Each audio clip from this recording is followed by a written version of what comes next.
si Congressman Erwin Tulfo pa rin ang naunguna sa huling senatorial survey ng nilabas ng SWS, ang Social Weather Station. No? Siya po ang kinatawan ng ACT-CIS sa mababang kapulungan. Samantala, nanguuna rin sa survey si Erwin sa Okta at sa Pulse Asia. Aba, ano pala, pinakyaw na ni Erwin, no? Ang kakaiba dyan, ano, kumpara, di ba usually parang hindi naman nagkakalayo yun sa SWS at sa Pulse. Dito, no, nag-number, hindi si Tito Sen yung number 2, si Bong Revilla. Bong Revilla.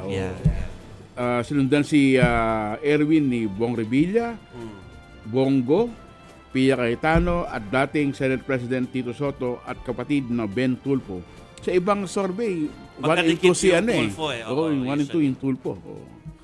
Samantala, sa party list system naman, nanguna ang 4-piece na posibleng magkaroon 3 seats sa House of Representatives. Kaya ba itong 4-piece?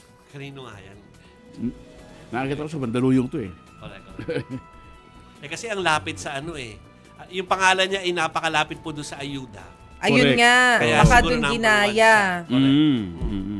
Sinundan siya ng ACT-CIS, Senior Citizens at ang Duterte Youth Party List. December 12 to 18 kinandak ang parehong survey ng SWS.